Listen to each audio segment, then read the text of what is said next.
Hello.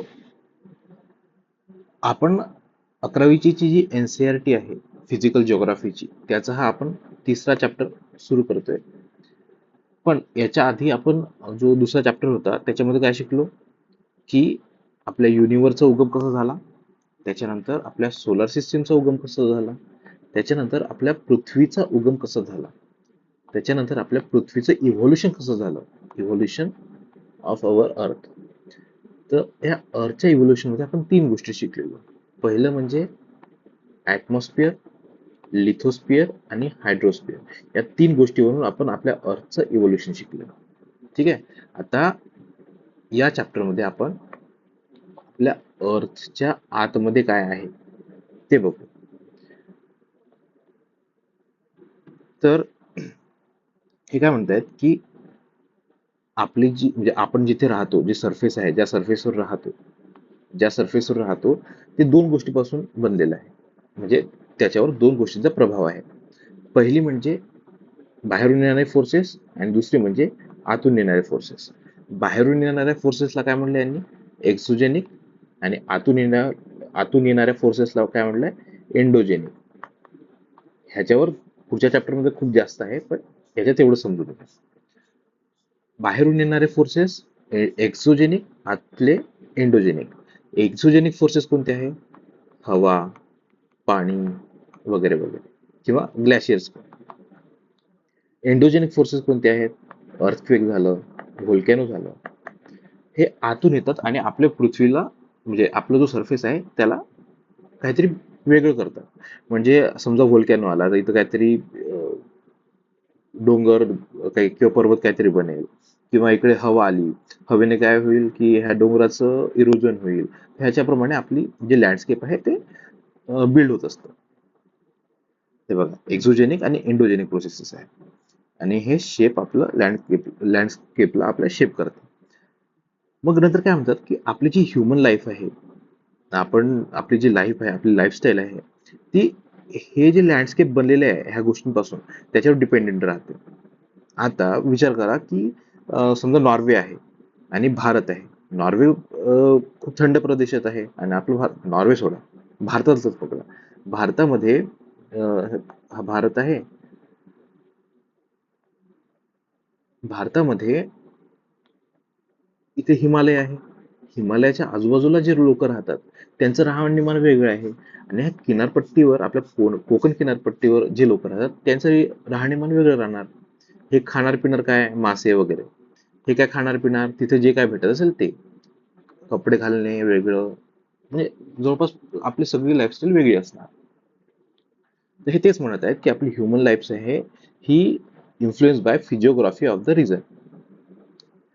तर हे आपल्याला समजून घेण्यासाठी आपल्याला हे समजावं लागेल की हे एंडोजेनिक फोर्सेस आहे, जे आपल्या सगळं लाईफ ज्याच्यावर डिपेंड आहे, हे एंडोजेनिक फोर्सेस म्हणजे हे समजावं लागतील ना आपल्याला, की ते कसे येत आहेत म्हणून. त्यासाठी आपल्याला काय समजावं लागेल, एंडोजेनिक आहे म्हणजे आपल्याला आतलं, पृथ्वीच्या आत काय आहे ते बघावं लागेल. तर पृथ्वीच्या आत काय आहे ते बघण्यासाठी यांनी सोर्सेस सांगितले आहेत, की आपण कसे काय ते बघू शकतो. दोन प्रकारचे सोर्सेस आहेत, डायरेक्ट आणि इनडायरेक्ट सोर्सेस. हे काय म्हणतात, काय आपल्या पृथ्वीची जी रेडियस आहे ती 6370 किलोमीटर आहे. 6370 किलोमीटर हे आपली पृथ्वी आहे. पृथ्वीच्या सॉरी पृथ्वीचा हा जो सेंटर आहे, तर आपल्या सरफेस पासून तर सेंटर पर्यंत किती किलोमीटर आहे, 6370 किलोमीटर. म्हणजे आपला रेडियस किती झाला, सॉरी आपला रेडियस किती झाला, 6370 अधिक 6370 किती झाले, 12740, बरोबर. 12740 किलोमीटरची आपली पूर्ण इथून तर इथपर्यंत डायमीटर आहे. पण आपल्याला फक्त सध्या रेडियस पाहिजे. रेडियस किती आहे, 6370 किलोमीटर. तर इथून इथपर्यंत 6370 किलोमीटर एवढ्या खाली तर आपण जाऊ शकत नाही, बरोबर. एवढ्या खाली जाण्यासाठी आपल्याला इनडायरेक्टलीच काहीतरी गोष्टी माहीत पाहिजे, म्हणजे ज्याच्यावरून आपण कॅल्क्युलेट करू किंवा काही इन्फरन्सेस काढू. तर त्याला म्हणतात इनडायरेक्ट सोर्सेस. आणि डायरेक्ट सोर्सेस कोणते, की आपण इथून आपल्याला जे डायरेक्टली दिसत आहे इथं, ज्याच्यावरून आपण समजू शकतो की पृथ्वीच्या खाली काय काय असू शकतं, ते म्हणजे डायरेक्ट सोर्सेस. ठीक आहे. आता हे डायरेक्ट सोर्सेस कोणते कोणते आहेत? यांनी 3 डायरेक्ट सोर्सेस दिले आहेत. पहिलं म्हणजे जे आपल्याला पृथ्वीच्या वरती जे सरफेसवर जे रॉक्स दिसतात, ते रॉक्स कुठून काढलेले आहेत? मायनिंग पासून. म्हणजे पहिलं सोर्स आहे mining. Gold mines in South Africa. South आफ्रिकेतले काही गोल्ड माइन्स आहेत ते 3 ते 4 किलोमीटर आतपर्यंत गेले आहेत. आपण पाण्याची बोरवेल वगैरे खोदतो, ते खूप झालं तर आपण 200, 300 किंवा 400 फूट पर्यंत आत खोदतो. पण हे जे पृथ्वीचं आपण हे जे गोल्ड माइन गेले हे 3 ते 4 किलोमीटर आत गेली आहे. म्हणजे आपल्या बोरवेलपेक्षा खूप आत गेली आहे. तर तिथून आपल्याला काय समजतंय? तिथून आपल्याला काही रॉक्स भेटतात. त्या रॉक्स वरून आपल्याला कळतं की पृथ्वीच्या आतमध्ये काय आहे, हे डायरेक्टली आपण बघू शकतो. दुसरा सोर्स आहे, पण ह्याची लिमिटेड आहे. आपण त्याच्या आत डायरेक्टली जाऊ शकत नाही. त्यामुळे त्यांनी काय केलंय की काही ड्रिलिंग प्रोजेक्ट काढले. प्रोजेक्ट्स आहे ड्रिलिंग प्रोजेक्ट्स, हे दुसरं डायरेक्ट सोर्स आहे. डीप ओशन ड्रिलिंग प्रोजेक्ट आणि इंटिग्रेटेड ओशन ड्रिलिंग प्रोजेक्ट, हे त्यांनी 2 प्रोजेक्ट काढले आहेत. आणि आतापर्यंतची सगळ्यात डीपेस्ट ड्रिल कुठे गेली आहे? आर्टिक ओशन मध्ये कोला येथे. ही 12 किलोमीटर पर्यंत आत गेली आहे. म्हणजे आपण सध्या तरी डायरेक्टली फक्त 12 किलोमीटर आतपर्यंत बघू शकतो. त्याच्यानंतर तिसरा सोर्स काय आहे की समजा आपल्या पृथ्वीवर व्होल्कॅनो आला. व्होल्कॅनो डोंगर वगैरे बनतात. तो व्होल्कॅनो कुठून येतो? खालून म्हणजे पृथ्वीच्या खालून येतो ना. पृथ्वीच्या खालून वरती येतो. तर त्याच्यामुळे आपल्याला ते डायरेक्टली पृथ्वीच्या खालचं बघायला मिळतं. तर काय म्हणतात की व्होल्कॅनिक इरप्शनमुळे आपल्याला पृथ्वीच्या खालचं बघायला मिळतं. पण याच्यात एक कसं आहे की हे किती खालून आलंय ते आपल्याला कळतच नाही ना. कसं कळणार ते? बरोबर. म्हणून हा व्होल्कॅनिक इरप्शन झाला डायरेक्ट सोर्स. व्होल्कॅनो हा तिसरा. मायनिंग, ड्रिलिंग प्रोजेक्ट आणि व्होल्कॅनो हे 3 डायरेक्ट सोर्सेस झाले. तर ह्या डायरेक्ट सोर्सेस म्हणून आपल्याला जास्त काही कळलं नाही पृथ्वीच्या आतमधलं. म्हणजे आपली पृथ्वी आहे 6370 किलोमीटर खाली, पृथ्वीचं सेंटर. आपण जास्तीत जास्त कुठपर्यंत गेलोय? कुठपर्यंत गेलोय? 12 किलोमीटर पर्यंत गेलोय ड्रिलिंग प्रोजेक्ट, बरोबर. पण आपल्याला त्याच्या आतमधलं माहित पाहिजे. त्याच्या आतमधलं माहित पाहिजेसाठी आपण काही कॅल्क्युलेट करतो. त्याला इनडायरेक्ट सोर्सेस आहे. पण ह्यांनी इथे काय सांगितलंय की जे आपण आधी डायरेक्ट सोर्सेस बघितले त्याच्यामध्ये काय मायनिंग बघितलं. मायनिंग ऍक्टिव्हिटीवरून आपल्याला काय कळालं होतं की जसं जसं आपण खाली जातो, पृथ्वीच्या खाली जसं जसं जातो तसं तसं काय वाढतंय? टेम्परेचर वाढतंय.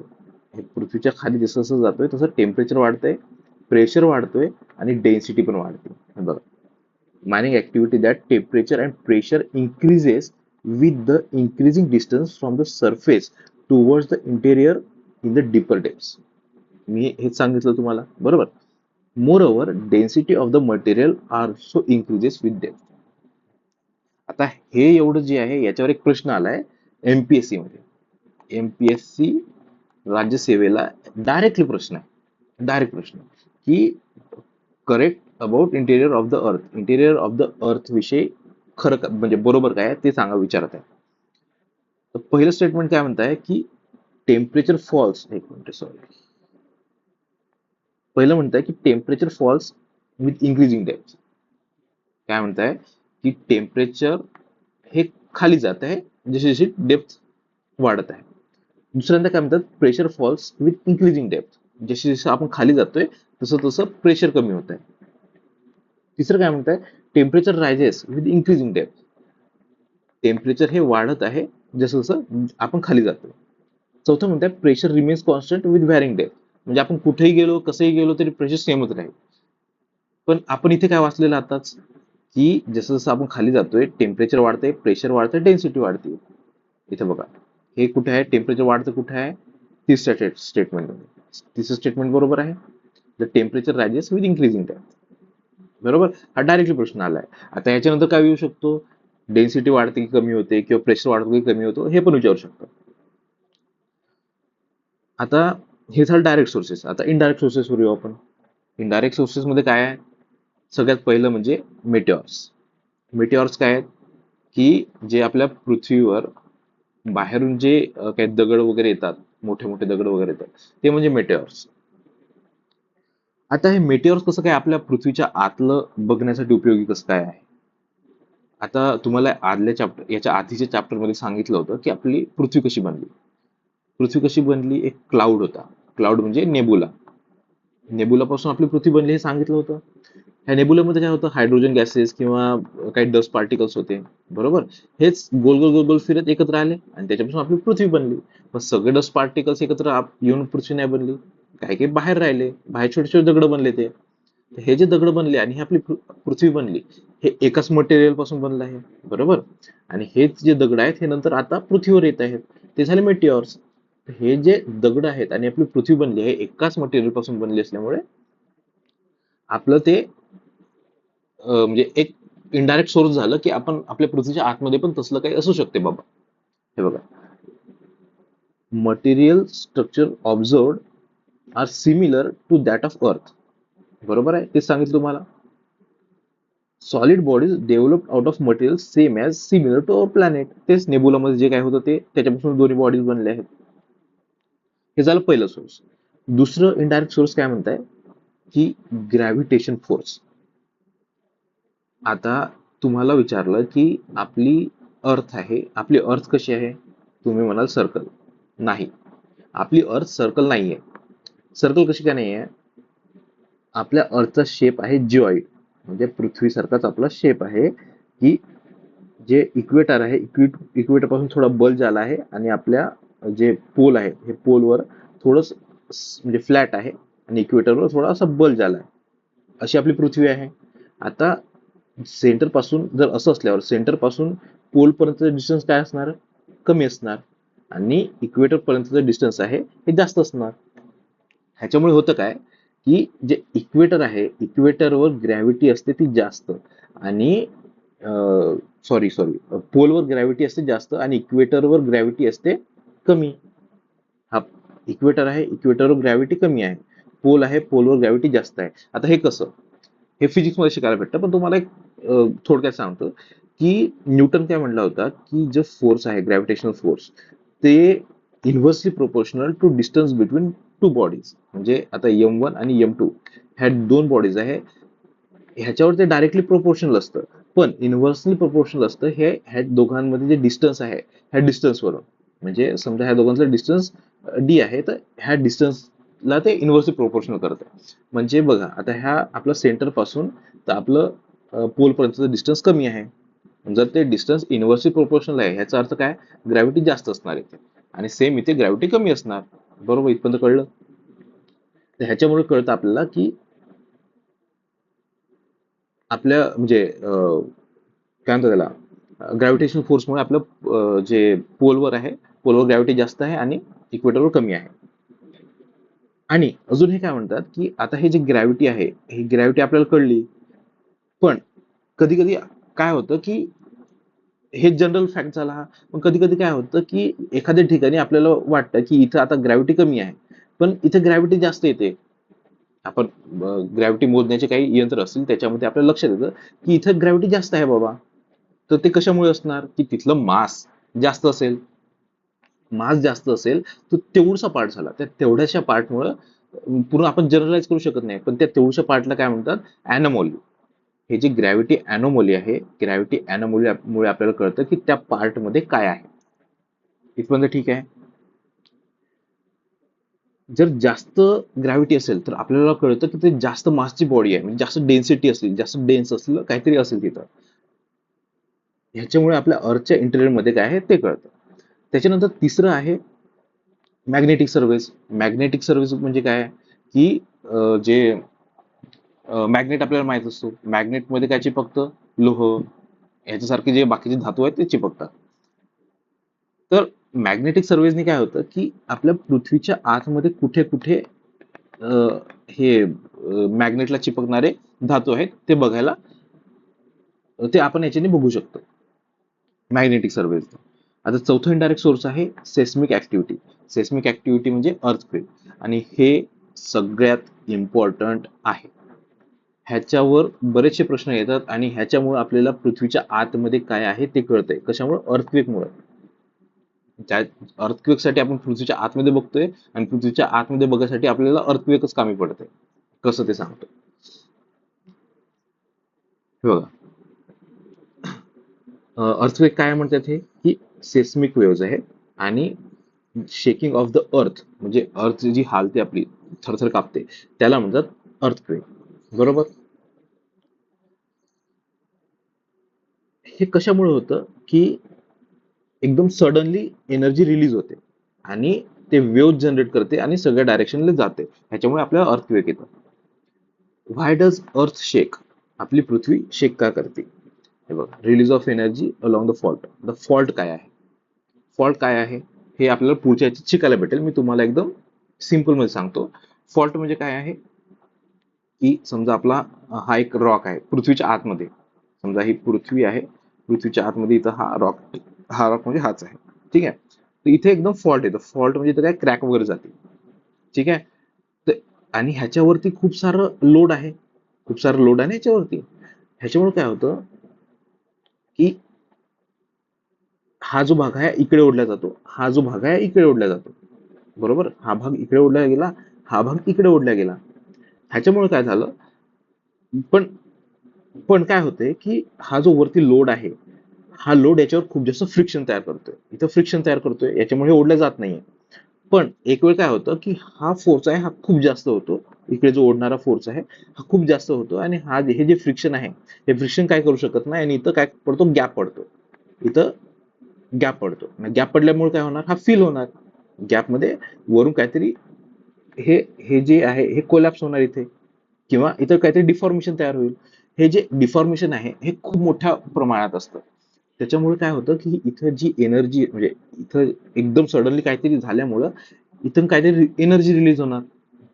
ती एनर्जी सगळीकडे जाते वेव्हच्या फॉर्म मध्ये. तेच आपल्याला इथे शिकायचं आहे, की काय म्हणताय, की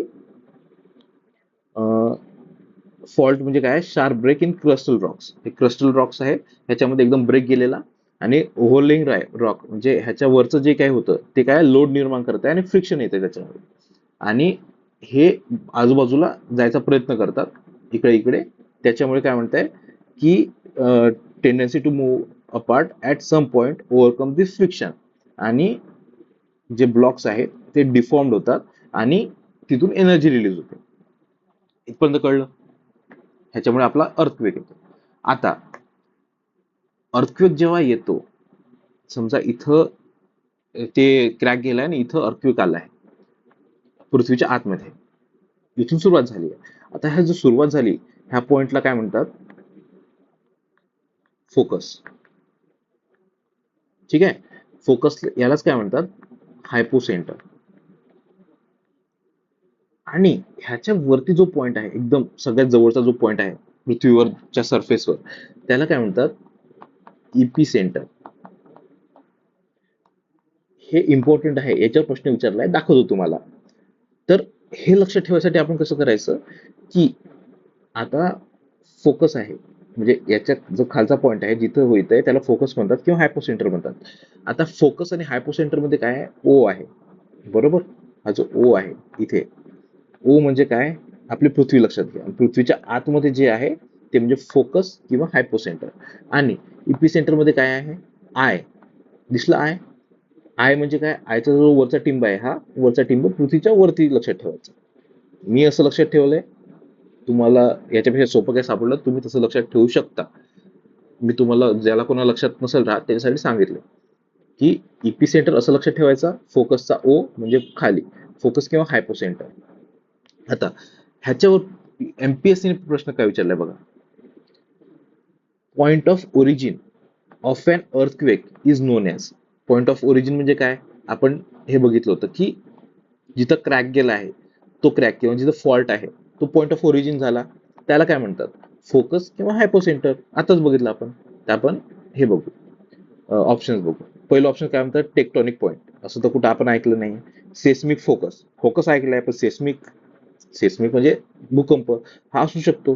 त्यानंतर प्लुटॉनिक पॉइंट, प्लुटॉनिक पॉइंट पण आपण ऐकलं नाहीये. इपी सेंटर, आपण इपी सेंटर तर बघितलाय. इपी सेंटरचा जो आय आहे हा वरती असल्यामुळे तो ओरिजिन राहू शकणार नाही, तो वरती आहे, सरफेस वरचा आहे.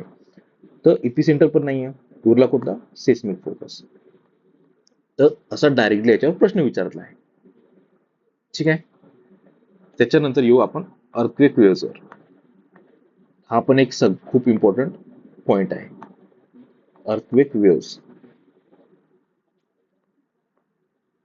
हा, हे काय म्हणताय की आपले जे सगळे अर्थक्वेक आहेत हे सगळे लिथोस्फिअर मध्ये निर्माण होतात. लिथोस्फिअर काय आहे? लिथोस्फिअर हे आपल्याला पुढं म्हणजे ह्याच चॅप्टर मध्ये पुढे सांगितलेलं आहे. सध्या पुरते एवढं लक्षात ठेवा की आपली जी सरफेस आहे, सरफेसच्या खालपर्यंत 200 किलोमीटर पर्यंतचा भाग म्हणजे लिथोस्फिअर. सध्या एवढंच लक्षात ठेवा. आणि हा जो लिथोस्फिअर आहे, लिथोस्फिअर मधून जे अर्थक्वेक येत आहे, तर म्हणजे अर्थक्वेक पासून वेव्ह जनरेट होत आहेत, ते वेव्ह कशामध्ये मोजतात? सेस्मोग्राफ. जे वेव्ह मोजण्याचं यंत्र आहे त्याला सेस्मोग्राफ म्हणतात. ह्यांनी पुढं काय केलंय की जे आपली अर्थक्वेक वेव्ज आहेत, ह्या ज्या वेव्हजला त्यांनी दोन याच्यात क्लासिफाय केलंय. पहिलं म्हणजे बॉडी वेव्स, दुसरं म्हणजे सरफेस वेव्ह.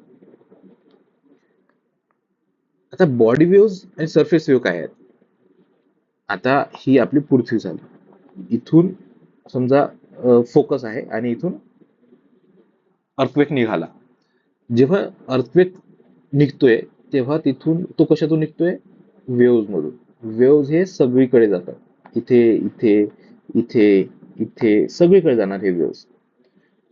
तर हे वेव्स कुठून ट्रॅव्हल करतायत? अर्थच्या बॉडीमधून. अर्थच्या बॉडीमधून ट्रॅव्हल करतायत म्हणून काय? हे बॉडी वेव्स. पण नंतर काय होतं, हे अर्थ बॉडीमधून ट्रॅव्हल करता करता काय होतं, हे आपले आले सरफेसवर. इथं सरफेसवर आल्यावर काय करतं की सरफेस पण आपल्याला हालायला लागतो. जेव्हा सरफेस हालायला लागतो तेव्हा हे इथं सरफेसवर जे वेव्स तयार होत आहेत ते वेव्स म्हणजे काय? Surface waves. एवढंच, एवढं साधं सोपं. हे बघा तेच दिलंय की body waves interact with the surface Roxx, generate new set of waves called surface waves. बरोबर. आता इथं एक खूप इम्पॉर्टंट पॉइंट दिलाय, अजूनपर्यंत म्हणजे मी बघितलं नाही कोणत्या एक्झाम मध्ये, पण विचारू शकतात की काय म्हणतायत की velocity of wave sorry velocity of waves changes as they travel through materials with different densities. म्हणजे काय म्हणताय की जशी जशी आपल्या आतमध्ये जे डेन्सिटी म्हणजे पृथ्वीच्या आतमध्ये वेगवेगळे मटेरियल आहे त्याची डेन्सिटी जशी जशी चेंज होती, तसं तसं काय होतंय की जे व्हेलॉसिटी ऑफ वेव्स म्हणजे समजा इथून वेव्स निघाले तर ह्याच्यातून जे जाणारे वेव्स आहेत ह्याची व्हेलॉसिटी कमी किंवा जास्त होणार. बरोबर. पुढे काय म्हणतात की denser the material higher is the velocity. म्हणजे हा मटेरियल जेवढा जास्त डेन्स असेल तर ह्याच्यातून जो वेव्ह जाईल त्याची व्हेलॉसिटी खूप जास्त वाढेल. कळलं का? बस एवढंच. आता अजून काय म्हणतात की direction also changes as the reflect or refract when coming across materials with different densities. म्हणजे हे वेगवेगळ्या डेन्सिटीचे जे हे आहेत मटेरियल्स आहेत ह्याच्यातून जेव्हा हे जातं तेव्हा हे रिफ्लेक्ट करू शकतं, रिफ्रॅक्ट करू शकतं, जशी याची डेन्सिटी आहे त्याच्यावर डिपेंडंट राहून. ह्याची डेन्सिटी कमी आहे तर रिफ्लेक्ट इकडे होईल किंवा इकडे होईल. कळतंय? रिफ्लेक्ट आणि रिफ्रॅक्ट मधला फरक काय आहे? पहिला आहे रिफ्लेक्ट, दुसरं आहे रिफ्रॅक्ट. रिफ्लेक्ट आणि रिफ्रॅक्ट मधला फरक काय आहे? रिफ्लेक्ट म्हणजे काय आहे? समजा हा सरफेस आहे, ह्या इकडून काहीतरी एक वेव्ह येते, वेव्ह डायरेक्ट रिबाउंड होते, याच्या आतमध्ये जातच नाही आहे, ह्याला काय म्हणतात? रिफ्लेक्शन. रिफ्लेक्शन. आणि समजा इथून वेव्ह येत आहे, वेव्ह आली आणि इकडे बेंड झाली आतमध्ये, ह्याच्या पण आतमध्ये गेली, त्याला काय म्हणतात? रिफ्रॅक्शन. सॉरी, एक मिनिट. हा, ह्याला काय म्हणतात? रिफ्रॅक्शन. आता लक्षात कसं ठेवायचं? आपण नेहमी काय म्हणतो, आरशामध्ये आपलं रिफ्लेक्शन दिसतं, प्रतिमा दिसते, आरशामध्ये रिफ्लेक्शन दिसतं. आपलं आरशामधून आरपारच जात नाही, आरपार जर गेलं तो झाला ग्लास, ग्लासच्या आरपार जे आपल्याला दिसतं ते काय आहे? रिफ्रॅक्शन. आणि आपण जे आरशात बघतो ते काय आहे? आपलं रिफ्लेक्शन. कळलं इथपर्यंत? ठीक आहे. आता पुढं ह्यांनी बॉडी व्ह्यूचे दोन टाईप सांगितलेत. आता तुम्हाला यातून समजावून सांगण्यापेक्षा मी वेगळं समजावून सांगतो, ज्यातून तुम्हाला आपलं एकदम सिंपली कळत आणि त्याच्या बाहेर विचारलं जाणारच नाही. आता हे जो टेबल सांगतोय त्या टेबल मधूनच जेवढं काही आहे सगळं त्या टेबल मधूनच विचारल्या जाईल. आता टेबल कसा आहे हे काय म्हणतायत की आपली जी अर्थक्वेक आहे, अर्थक्वेकचे जे वेव्ह आहे, सॉरी एक मिनिट, अर्थक्वेकचे वेव्ज आहेत ते दोन भागात आहेत. कोणते? बॉडी वेव्स आणि दुसरे कोणते आहेत? Surface waves. बॉडी वेव्स आहेत आणि परत दोन भागात विभागले. पहिलं म्हणजे प्रायमरी, दुसरं म्हणजे सेकंडरी. Sorry, secondary. प्रायमरी वेव्सला ते काय म्हणतात? P waves. सेकंडरी वेव्सला काय म्हणतात? ते एस वेव्स. पी वेव्स म्हणजे प्रायमरी, एस वेव्स म्हणजे सेकंडरी.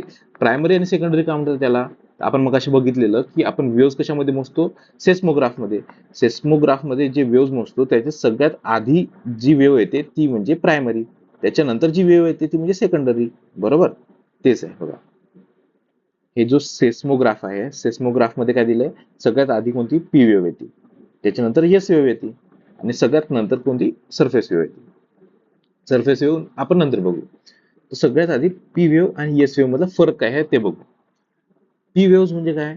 हे वेव्स असतात साऊंड वेव्ह सारखे. कशासारखे? साऊंड वेव्ह सारखे. हे वेव्स असतात, एस वेव्स असतात लाईट वेव्ह सारखे.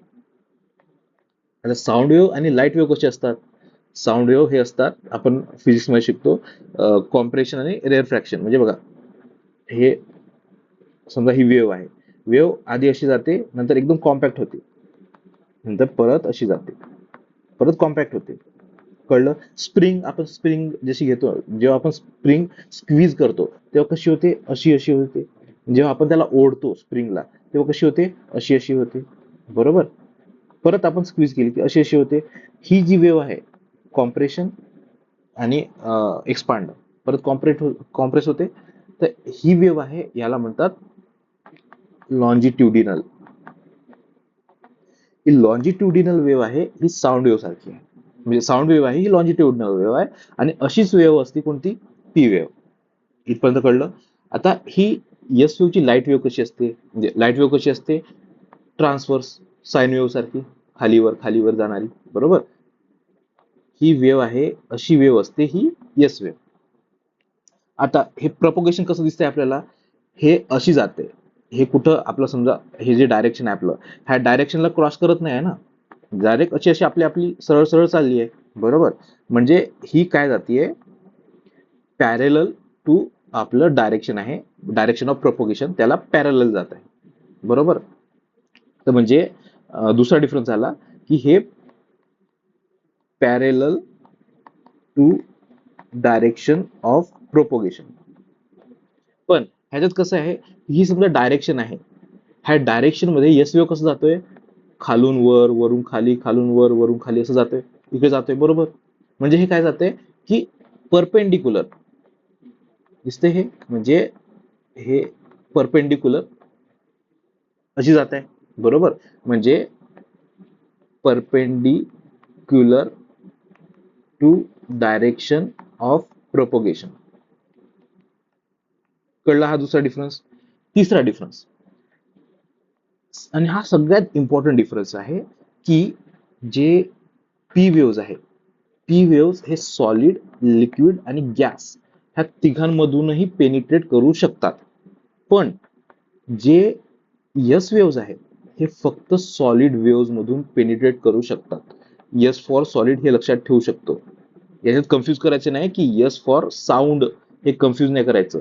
यस फॉर सॉलिड हे लक्षात ठेवायचं. कळलं इथपर्यंत?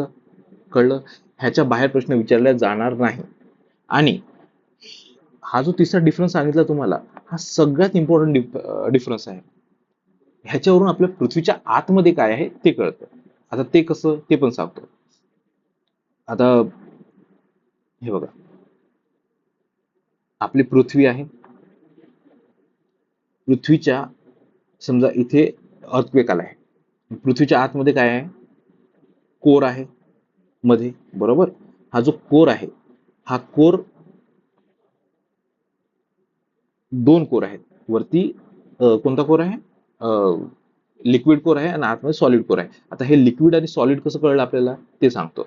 आता हा अर्थक्वेक झाला, अर्थक्वेक वरून काही वेव्ह निघणार, अशी वेव्ह निघाली, इकडे वेव्ह निघाली, इकडे वेव्ह निघाली, इकडे वेव्ह निघाली, अशी इकडे वेव्ह निघाली, इकडे वेव्ह निघाली. पण काय होतं की ह्याच्या इकडे वेव्हच नाही आहे. इकडे वेव्ह आपण समजतच नाही आपल्याला की इकडे वेव्ह येत नाही म्हणून. पण इकडे एक वेव्ह येते. कोणती वेव्ह येत आहे? P wave. ह्याच्यावरून आपल्याला काय लक्षात आलं की जी यस वेव्ह आहे, आता एक मिनिट तुम्हाला फक्त यस वेव्हचं सांगतो. ही जी यस वेव्ह आहे ती फक्त सॉलिड मधून जात आहे.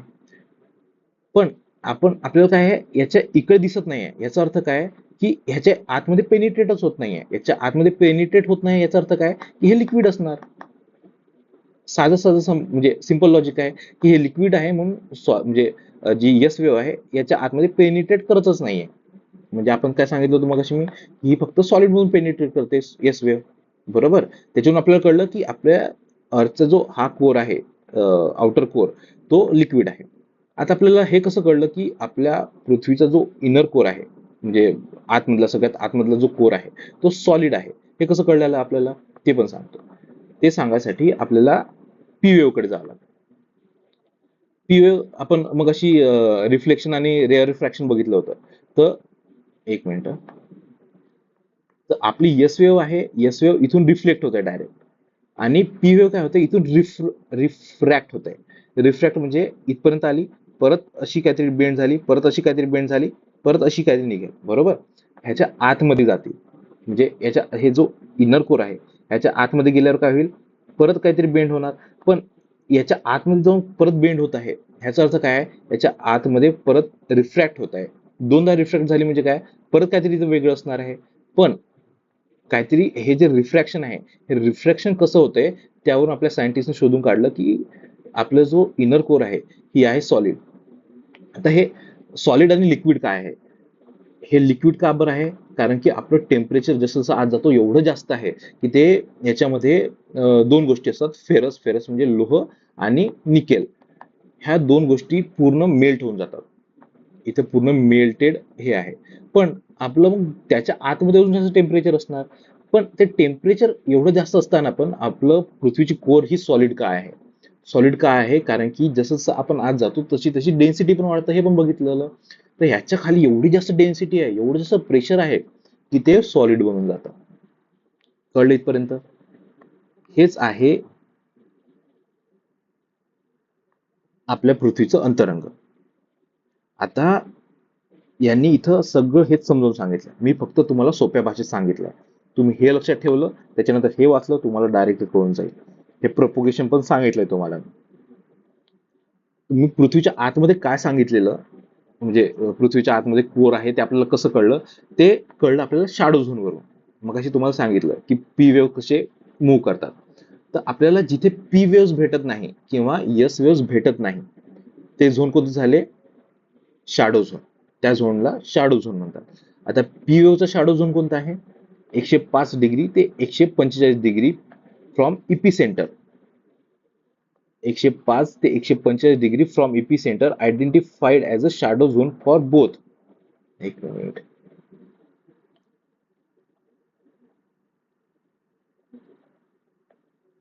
सॉरी, एकच मिनिट.